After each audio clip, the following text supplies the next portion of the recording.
은퇴를 앞두고 있거나 이미 은퇴 후 삶을 살고 계신 분들이라면 한 번쯤 이런 상상을 해보셨을 겁니다. 이제는 복잡한 도시를 떠나 한적한 곳에서 살아볼까? 아침에 창문을 열면 산이 보이고 텃밭에서 상추를 따고 이웃과 정겹게 인사 나누는 살. 생각만 해도 마음이 느긋해지지요. 그런데 막상 귀촌을 결심하고 집을 알아보다 보면 우리는 의외로 중요한 질문을 뒤로 미루곤 합니다. 병원은 가까울까?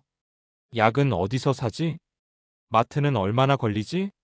젊을 때는 몰랐던 것들이 은퇴 이후에는 삶의 질을 좌우하는 핵심 조건이 됩니다. 그래서 오늘 꼭 말씀드리고 싶은 게 있습니다. 귀촌 전 필수 체크. 10분 생활권이 전부입니다. 왜 10분 생활권이 그렇게 중요할까요? 은퇴 후 삶은 속도가 느려지지만 그렇다고 불편함을 감수하며 살아야 한다는 뜻은 아닙니다. 오히려 더 안정적이고 더 편안해야 하지 않을까요? 10분 생활권이라는 건 단순합니다. 집에서 병원, 약국, 마트 등 기본 생활시설까지 차로 10분 이내에 닿을 수 있는지를 보는 겁니다. 도보 10분이면 더 좋고요. 이 세 가지는 은퇴 후 삶에서 사실상 생명선과도 같습니다. 병원 건강은 예고 없이 흔들립니다. 약국 만성질환 약은 정기적으로 필요합니다. 마트 매일의 식생활은 곧 삶의 만족도입니다. 자, 이제 실제 사례를 통해 이야기해 볼까요? 사례 1. 경치만 보고 갔다가 후회했어요. 김 선생님 부부. 서울에서 교직 생활을 마치고 강원도의 한 산골 마을로 귀촌한 김 선생님 부부 이야기입니다. 집 앞 계곡, 넓은 마당, 공기 좋은 곳. 처음 6개월은 정말 행복했다고 합니다. 문제는 겨울이었습니다. 어느 날 아내가 갑자기 심한 복통을 호소했는데 가장 가까운 병원이 차로 35분 거리였습니다. 눈길이라 더 오래 걸렸고요. 응급은 아니었지만 그 3040분이 얼마나 길게 느껴졌는지 모른다고 합니다. 게다가 혈압약은 한 달에 한 번 타야 했는데 약국이 멀다 보니 병원 가는 날은 하루 일정이 통째로 날아갔습니다. 김 선생님이 제게 이런 말을 하셨어요. 풍경은 3개월이면 익숙해지는데 불편함은 하루도 안 익숙해지더라고요. 결국 2년 만에 읍내 근처로 다시 이사했습니다. 집은 조금 좁아졌지만 병원이 7분 거리로 가까워지니 마음이 편해졌다고 합니다. 사례 2. 읍내 8분 거리, 그게 신의 한 수였죠. 박 여사님. 반대로 성공적인 사례도 있습니다. 박 여사님은 전남의 한 중소도시 외곽으로 귀촌하셨습니다. 완전한 시골은 아니고 읍내에서 차로 8분 정도 떨어진 곳이었습니다. 그 동네에는 내과와 정형외과가 각각 하나씩 있고 약국이 2곳 있으며 중형 마트와 농협 하나로마트가 있고 전통시장도 열립니다. 처음에는 조금 더 깊숙이 들어갈 걸 그랬나? 하는 아쉬움도 있었다고 합니다. 하지만 시간이 갈수록 생각이 달라졌다고 해요. 무릎이 안 좋아 정형외과를 자주 가게 되었고 손주가 놀러 오면 마트에서 바로 장을 볼 수 있었고 갑자기 손님이 와도 부담이 없었습니다. 박 여사님 말씀입니다. 시골은 마음이 시골이면 되지 위치까지 외질 필요는 없더라고요. 이게 바로 10분 생활권의 힘입니다. 자연도 누리면서 생활은 도시처럼 안정적으로. 사례 3. 처음엔 괜찮았는데 나이 드니 다르더라고요. 이 사장님. 퇴직 후 충북의 한 전원주택 단지로 들어간 이 사장님. 단지 안에 비슷한 또래 부부들이 많아 처음에는 모임도 활발하고 즐거웠습니다. 문제는 5년이 지나면서부터였습니다. 한 분은 뇌졸중으로 큰 병원에 장기 입원했고 또 한 분은 운전이 어려워졌습니다. 이 사장님도 백내장 수술 이후 밤 운전이 힘들어졌다고 합니다. 그때 깨달았다고 해요. 지금은 괜찮아도 5년 뒤, 10년 뒤는 다를 수 있겠구나. 운전을 못하게 되면 어떨까요? 버스가 하루에 몇 번 안 오는 동네라면 사실상 고립입니다. 반면 읍내 가까운 곳은 택시도 금방 오고 대중교통도 상대적으로 낫습니다. 은퇴 준비는 현재의 나가 아니라 10년 뒤의 나를 기준으로 해야 합니다. 10분 생활권 이렇게 체크하세요. 막연히 가깝겠지라고 생각하지 마시고 꼭 직접 확인하세요. 네이버 지도나 카카오 맵으로 실제 운전 시간 확인. 평일 낮뿐 아니라 저녁 겨울철도 고려. 병원 종료 확인 내과, 정형외과, 치과 등. 약국 운영 시간 체크. 마트 규모와 배달 가능 여부 확인. 가능하다면 일주일 정도 직접 살아보는 것도 좋습니다. 체험형 한 달 살기도 요즘은 많이 있으니까요. 은퇴 후 삶, 낭만보다 안정이 먼저입니다. 우리는 흔히 귀촌을 새로운 도전처럼 생각합니다. 하지만 은퇴 후 귀촌은 도전이라기보다 삶의 기반을 다시 세우는 일입니다. 자연은 우리를 위로해주지만 병원은 우리를 지켜줍니다. 텃밭은 즐거움을 주지만 마트는 현실을 책임집니다. 그래서 저는 감히 이렇게 말씀드리고 싶습니다. 귀촌에서 제일 중요한 건 땅값도, 경치도, 집 크기도 아닙니다. 10분 생활권입니다.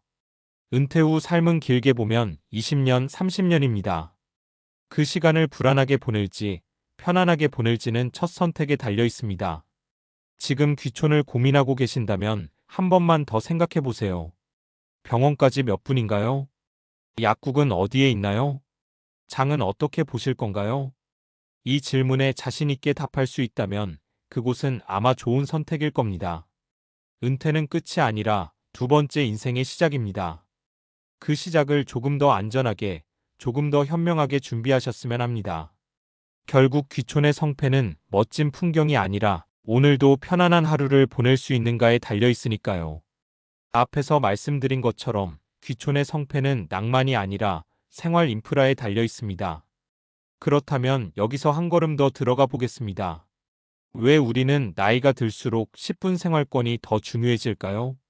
이건 단순한 편의의 문제가 아니라 의학적 통계적 심리학적 근거가 있는 문제입니다. 1. 은퇴 이후 건강 리스크는 확률의 문제입니다. 의학적으로 보면 60대 이후부터는 만성질환 유병률이 급격히 올라갑니다. 고혈압, 당뇨, 고지혈증, 관절염 같은 질환은 대부분 정기적인 외래, 진료와 약물 복용 관리가 핵심입니다. 여기서 중요한 건 위급 상황이 아니라 지속 관리입니다. 예를 들어 고혈압 환자는 한 달에 한 번, 많게는 두 달에 한 번 병원을 방문해야 합니다. 만약 병원이 멀다면 어떤 일이 생길까요? 방문을 미루게 됩니다. 약을 며칠 끊는 일이 생깁니다. 이 정도면 괜찮겠지라는 자기 합리화가 시작됩니다. 의학 연구에서 반복적으로 나오는 결과가 있습니다. 의료 접근성이 떨어질수록 약물 수능 도약을 규칙적으로 복용하는 비율가 낮아진다는 점입니다. 약을 꾸준히 먹지 않으면 합병증 위험이 올라가고 결국 큰 병으로 이어질 확률이 높아집니다. 결국 병원까지의 거리는 편리함이 아니라 생존 확률과 직결되는 변수입니다. 2. 응급 상황은 준비된 거리에서 갈립니다. 심혈관 질환이나 뇌졸중은 시간을 다투는 질환입니다. 의학계에는 골든타임이라는 개념이 있지요. 급성 심근경색은 90분 이내, 뇌졸중은 3시간 이내. 이 시간 안에 적절한 치료를 받는 것이 예후를 좌우합니다. 물론 모든 귀촌지가 대형 종합병원 옆에 있을 필요는 없습니다. 그러나 최소한 1차 의료기관까지 빠르게 접근 가능해야 초기 대응이 가능합니다. 읍내 병원에서 기본 처치를 받고 필요한 경우 상급병원으로 이송되는 구조가 만들어져야 합니다. 차로 10분과 40분은 단순한 숫자 차이가 아닙니다. 이 차이는 불안의 크기, 대응 속도, 회복 가능성에까지 영향을 미칩니다. 3. 교통과 운전 능력은 영원하지 않습니다. 많은 분들이 이렇게 말씀하십니다. 나는 아직 운전 잘해. 맞습니다. 지금은 그렇습니다. 하지만 통계적으로 보면 70대 이후에는 시력 저하, 반응 속도 감소, 야간 운전 불안 등으로 운전을 줄이거나 중단하는 비율이 급격히 늘어납니다. 백내장, 녹내장, 황반변성 같은 질환은 연령 증가와 함께 발생률이 높아집니다. 여기에 관절 통증까지 더해지면 장거리 운전은 점점 부담이 됩니다. 그래서 중요한 건 지금의 운전 실력이 아니라 운전을 못하게 되었을 때도 생활이 가능한가? 입니다. 택시가 10분 안에 오는가? 버스가 하루에 몇 번이라도 꾸준히 있는가? 도보 이동이 가능한가? 이 조건이 충족되는 곳이 바로 진짜 은퇴 친화적 지역입니다. 4. 생활 반경은 곧 사회적 연결망입니다.